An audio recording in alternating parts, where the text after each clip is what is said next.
The following is a special presentation of Tony Kurre Radio. Keep your mission on your mind and your mind on your mission. This is Mission Minded with Michael Coleman. Welcome back to the Mission Minded. He is Michael Coleman. I'm Tony Kurre. As you can see, we are dressed for the part today. It is Monday, Memorial Day. We're recording the show, and yes, we do work on holidays, my man. So, and I appreciate. Right. I know you came into the office just to do your Mission Minded today, and I greatly appreciate that. Thank you. No, your crew's off today. What do you do at the office? You seem to be one of those guys that would probably go into the office on holidays, right? Probably because it's kind of quiet, and you probably get some work done. What are you doing there today? What's a typical holiday for Michael Coleman, the CEO of the Heart of Alabama Food Bank? What's your day like today? Well, but I do this because Saturday we went and kind of celebrated some family time and did all that sort of day. I've got a couple of projects around the house, but I've got a key staff member that I've hired that's starting tomorrow, and she'll be coming in early. And so I just wanted to come in, organize my thoughts, and get some stuff down and really think through kind of what I want to communicate to her, how to get her going, because she's at a director level, very critical position. And it allows me just to clean up some stuff on my desk and do some things. And you're right, without the constant interruptions, because when I'm here, it's seemingly I can't go more than 10 or 15 minutes. Somebody's knocking on my door. Yeah. It needs something signed or something's happening. They need decisions, those kind of things. So I love coming in when nobody else is here because I can be really productive. Yeah, there's no doubt. And we're glad to have you in today, and I'm glad we got to do this show. Of course, we have another show called Bite by Bite, which we'll be doing right after this show. You can hear it on the TKR host of networks, and of course, also wherever you get your favorite podcast. It's available everywhere and right here on our YouTube channel on Tony Kurre Radio. I didn't discuss with you where I wanted to go today, and it just kind of hit me coming in because I'm hearing these things. That we're in an election year, right? And so all I'm hearing about is what's important to our voters.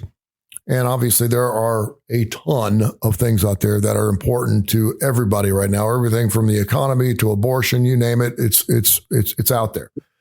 Something keeps coming up though that I think is really, really interesting. And that is I keep hearing these polls. It's been going on now for about, 3-4 years. You may want to say 400 years. It doesn't matter. But it seems like everybody that's taking these polls believes that we're in some serious economic trouble in this country. It's what's most important to you, and it's always the economy. It's always the economy.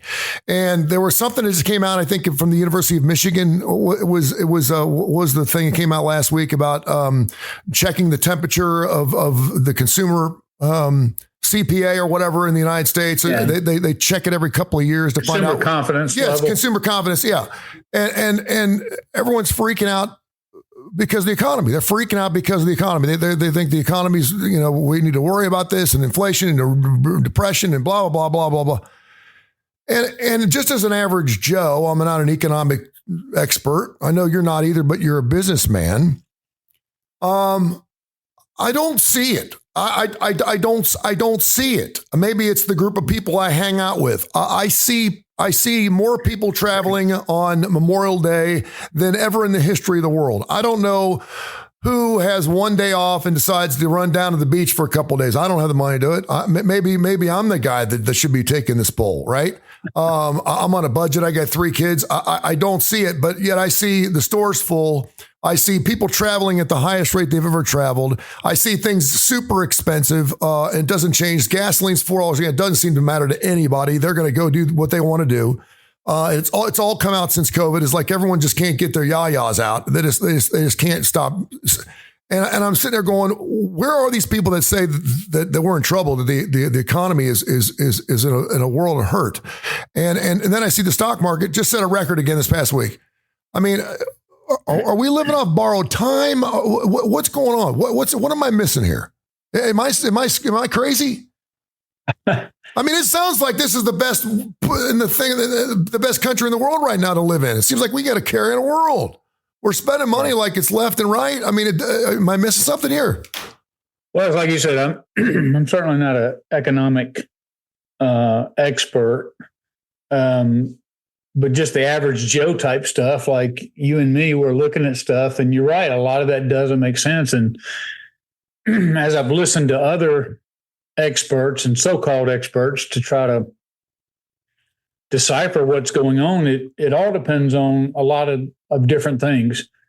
The stock market is not always a great indicator of the health of the economy, because it can be affected by different things, to include real and non-real. We talked about that one time about how does somebody lose billions of dollars and still continue to be, and the stock goes up and down on everything from consumer confidence to projections to rumors and everything else that floats up and down. When I look at it from a nonprofit perspective, and this is kind of where it begins to hit real with me, is when you're out there and you're trying to get people to donate. Mm-hmm.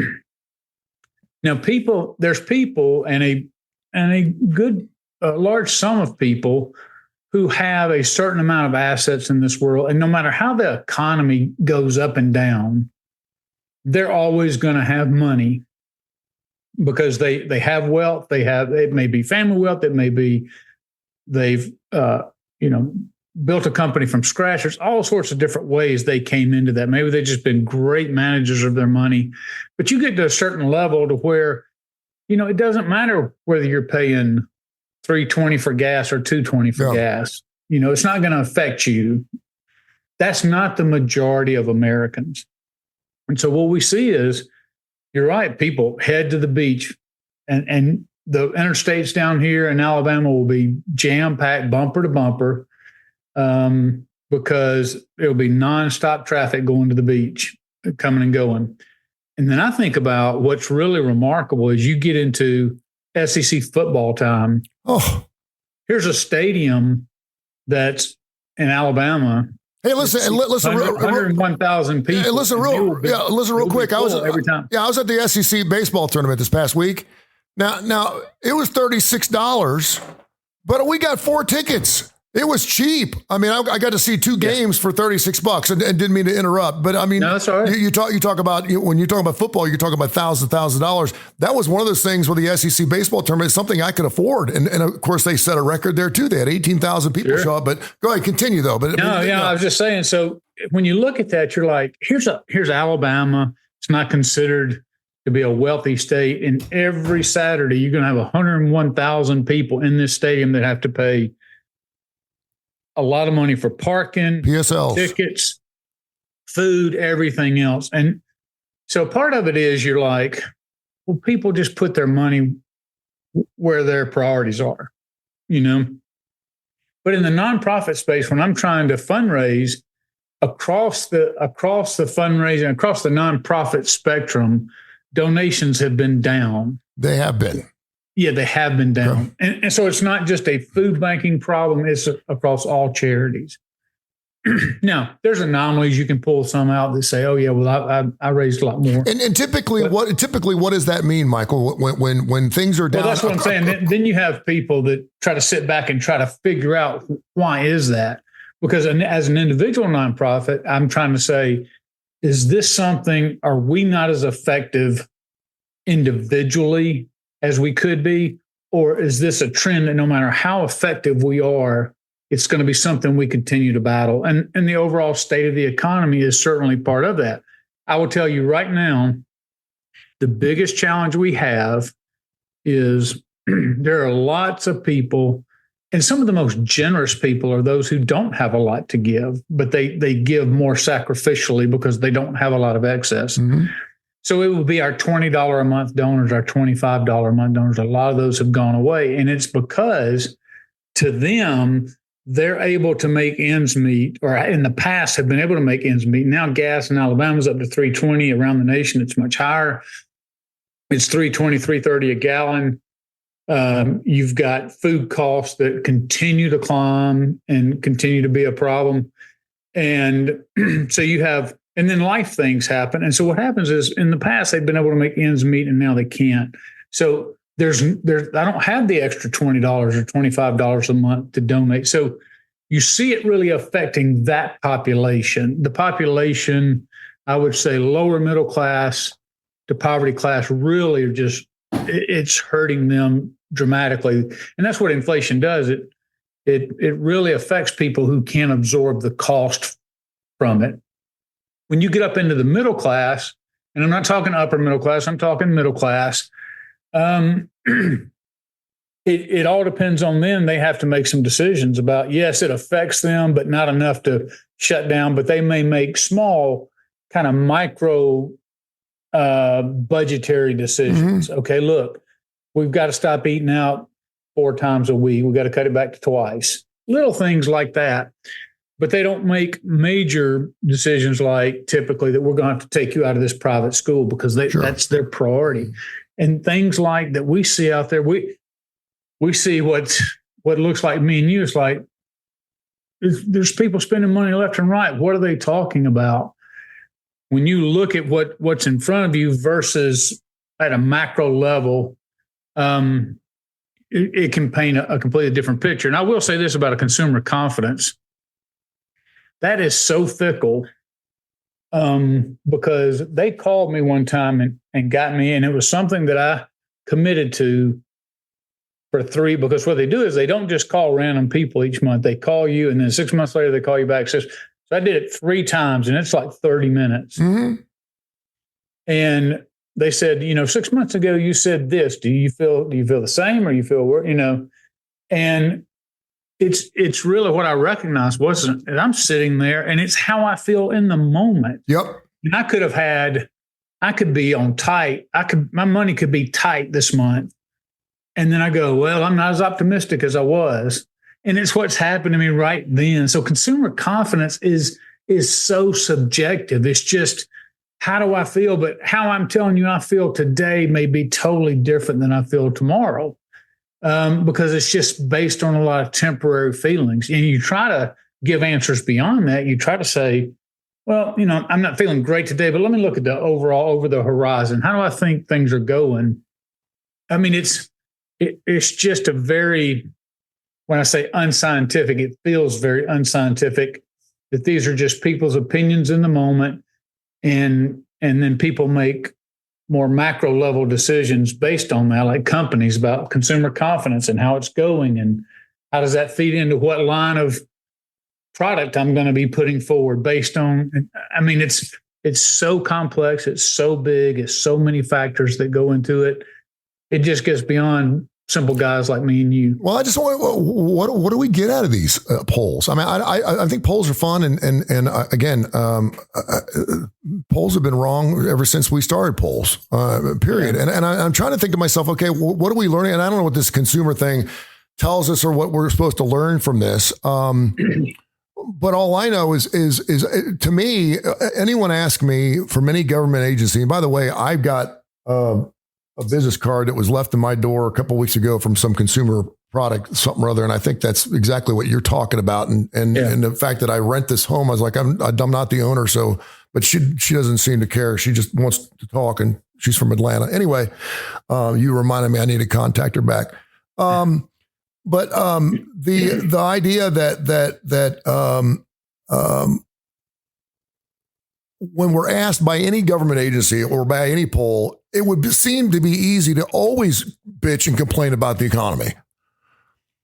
Why wouldn't it be? I mean, it's standard. I mean, the economy's never as good as we want it to be. Sure. I don't know anyone's. I very rarely do you meet someone going, dude, I'm fantastic. I mean, I'm killing it right now. I mean, it's unbelievable. Even people that do really well for themselves, don't talk like that. I think the economy's fantastic. My stores is blowing and going. You just don't hear that. It's almost like they're going to jinx themselves by sitting there talking about how wonderful their life is or how good the economy is right now. And to me, it's like, I mean, I see China right now getting killed. Russia obviously has got a world of issues on their own, which of course a lot was put on them by themselves. But I just see us the little engine that could over here, the United States of America, blowing and going. And I'm waiting for the shoe to drop, or I'm waiting for this something to happen where all of a sudden the market drops 15,000 points. And I just don't see it. I just don't see it coming. One of the things I've struggled with in this is is very much like yourself. You're looking at world events, and so you'll have an economic expert that comes in and he manages money, and he may say, well, there's a lot of opportunities out there in the market. I don't think stocks are oversold. So I think there's still, and when they say that, what they mean is it's much more likely that the stock market's going to grow than deflate. Mm-hmm.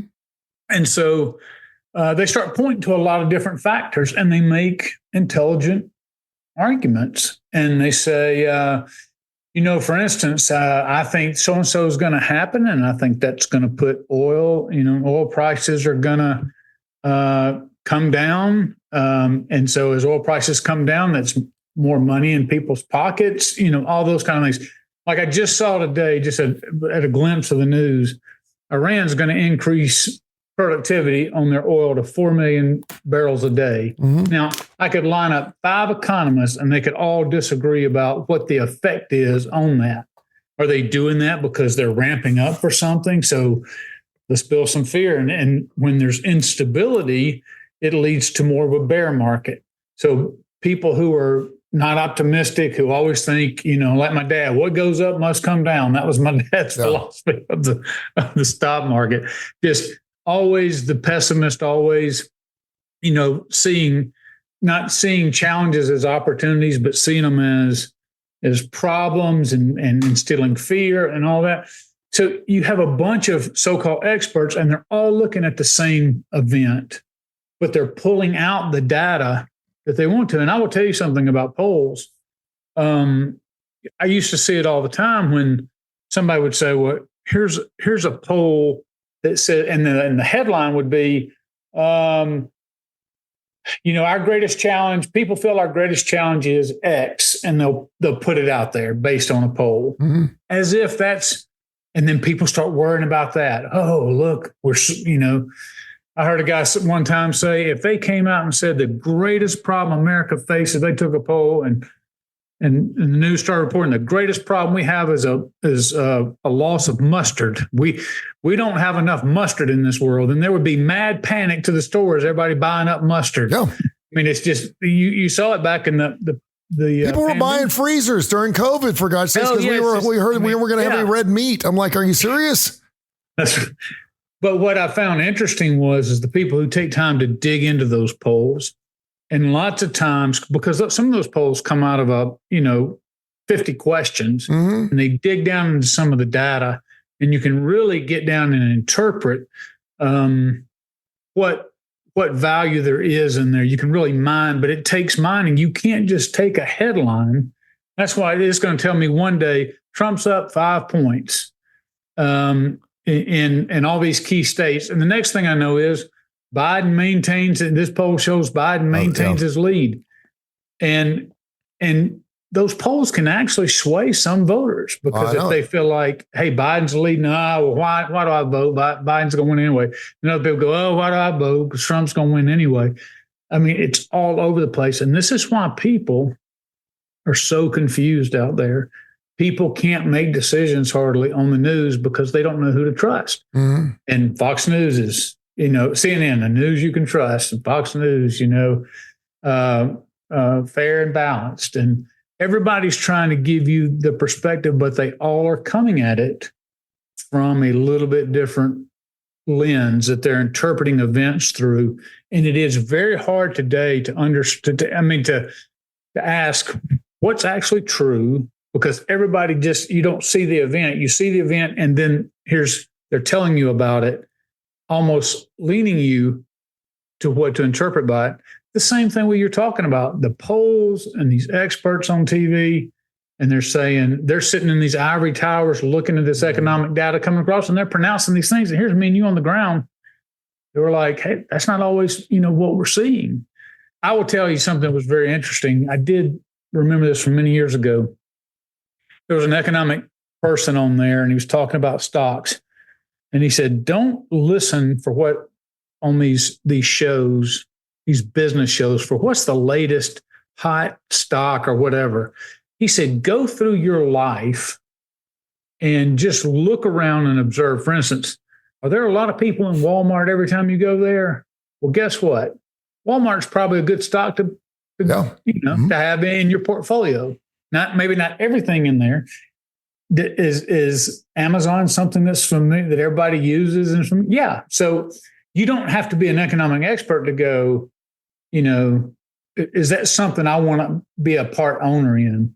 I couldn't help but notice too in the last 3 or 4 years there's Circle K's everywhere. They've bought up a lot of the old grocery stores, remodeled them, and now they become Circle K's down here in Alabama. Maybe it's everywhere. But I thought to myself, that principle popped back in my head, which is you can't hardly get off at an exit that there's not a Circle K or a street that there's not a Circle K. Yeah. And so obviously behind the scenes, they are very intentional about going out and buying up gas stations, establishing a brand, all those kind of things. So please, I'm not advising anybody to go invest in Circle K. I'm just saying you look around and go, wow, there's a lot of those and they're always very busy and very active.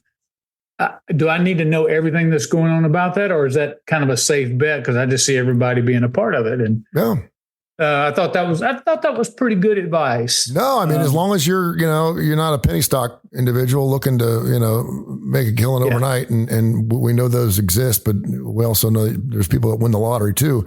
It's funny. We used to do a stock picking thing on our old morning show on the opening drive. And it was always done at the beginning of the year. And I would remember we would always do it over Lent. For some reason, I think it's when the guys wanted to come in and do the investment thing. And so we were given $50,000 in make-believe money to go buy $50,000 worth of stock and see who could perform the best over a course of an 8-week period. And I would always invest in fisheries over Lent because I'm Catholic. And I know that Catholics eat a lot of fish and we're not allowed to eat. We don't eat a period. We fast on Fridays and we're not allowed to eat meat on Fridays. And for some reason over the 4 or 5 years we did this every single month, January, February, March, fisheries go through the roof because everyone's selling fish sandwiches. You see McDonald's doing fish sandwiches on Fridays and fish fries and fish fries and stuff like that. And so fisheries. So I always buy like $50,000 worth of fisheries and I'd win every single year. It's one of those things where it just, it touched me and thought, right. and so I do really well. Info at TonyCurryRadio.net, info at TonyCurryRadio.net. I got a couple email questions here. We got time to get to. And I'm going to paraphrase them because they're kind of long emails. And we love the emails, by the way. Keep the emails coming. They're fantastic. This is from Hattiesburg, Mississippi, from Troy. Wants to know, he wants to hire someone to work for his non-for-profit, but he wants to get paid. The guy wants to get paid, but the guy can bring in quite a bit of revenue into his non-for-profit. He wants to know, is there a formula on how much you should pay someone based on what they can bring into your business? Boy, that's a question. That's a great question because it's a question that I've thought about many times. Because there's been times, just a little background, you're sitting there going, I know that there's some touch points out there in our community. I don't have time to do them all. I've got other CEO responsibilities, so I need to bring somebody in who can do that. And so then, but if I pay somebody a certain amount of money, and he doesn't even bring in his own salary, then that's a real challenge. I've ended up hurting myself. So a couple of things before I give you the best answer I can. I'm always be careful. It's just a word of warning. Always be careful if that person, and he didn't say that person was telling him how much he could bring in. But I'm always a little leery when people tell me how much they can bring in. Because there's really no way to prove that unless they can show me campaigns they've run in the past with other organizations or, because even if you show me a big contact list, having a contact list and having influence over those people, two totally different things. So when I made a decision sometimes on that, I'm trying to take in what do I think that person can bring versus what this hiring this person is going to cost me. One of the ways that you could do that is you could do it on commission. Mm-hmm.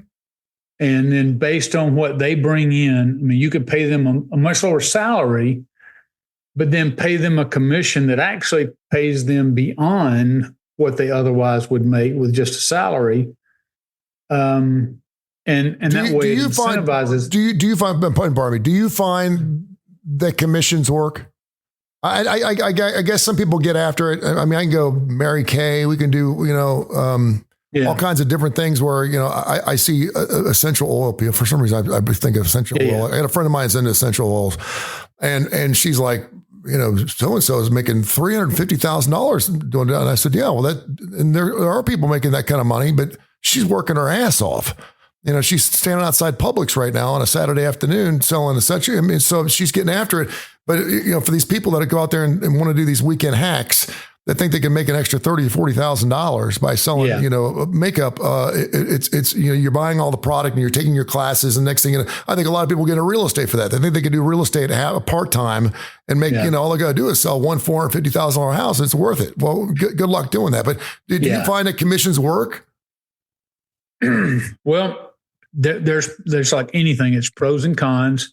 You can have people who are commission driven in fundraising and it doesn't work out well because they're so driven to get their commission. They end up harassing donors because sometimes it takes a long time to develop relationships with donors. You don't just come in and then send out an email to somebody and you're going to get $20,000, $30,000, $40,000 in donations. It takes time to build relationships. And so that's what I'm saying. You would have to have some sort of base salary. But if somebody's asking for something that you feel like, hey, depending on what they bring in, I don't know that I could pay that.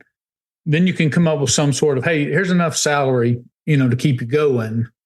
But, the first year, here's going to be your commission. And then the second year, you kind of transition because you got that first year to kind of build up your donor base and just the connections and the relationships. It's even more of a gamble if you're bringing in somebody who you think's good, but it's not bringing in, for lack of a better term, his own book of business. Yeah. Like this development director that I'm hiring, I mentioned earlier, is coming in on Monday. She's well known in the Montgomery community. She was with a credit union. She's the community engagement person. She's the president of a Rotary. Everybody knows this. Well, seemingly everybody. She's a very public person. She doesn't raise money because she works for a private company, but she's a community engagement person.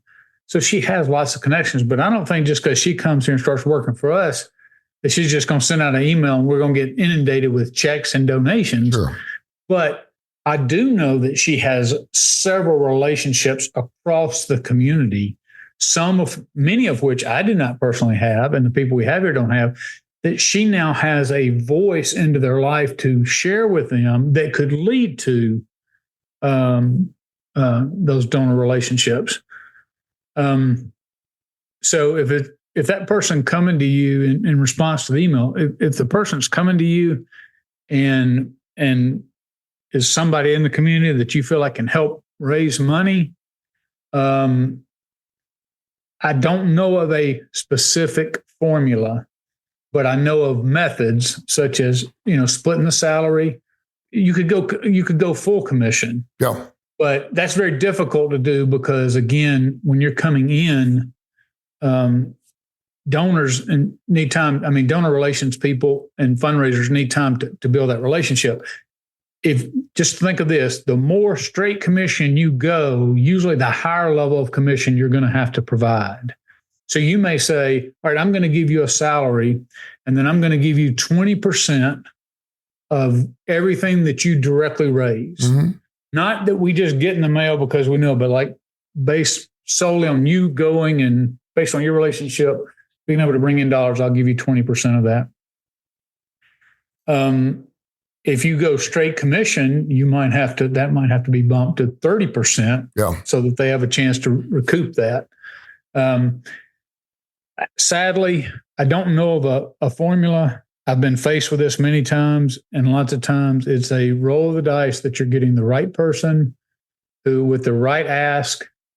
And then the last thing I'll tell you to think about is think about your own nonprofit and how much you're going to be equipping that person to be able to take a message out into the community. So let me explain that just a little bit.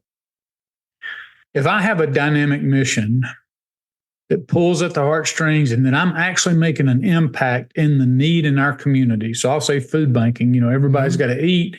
We have to show that we're dispensing a lot of food and we're impacting children and seniors and all that. Now I'm giving my development team a real mission to go out and do something about it. But let's say that I'm a nonprofit that maybe has an important mission, but maybe I'm not very effective at meeting that mission. Maybe I don't have a lot of stories to tell, maybe for whatever reason, or maybe, there's just a lot of factors. You got to understand, even an effective person coming in, if they don't have a powerful message, an impactful message to take to the community, they're not going to be great fundraisers. But there you go. Great stuff, my man. Mission in mind, keep in mind your mission in your mind. Heart of Alabama Food Bank is the CEO. Of course, he joins us every single week. We also do a show called Bite by Bite, which we're going to be doing next. You can listen to it right here on our network of radio stations and wherever you get your favorite podcast. Thank you, my friend. All right. Enjoyed it, my brother. This has been a special presentation of Tony Kurre Radio.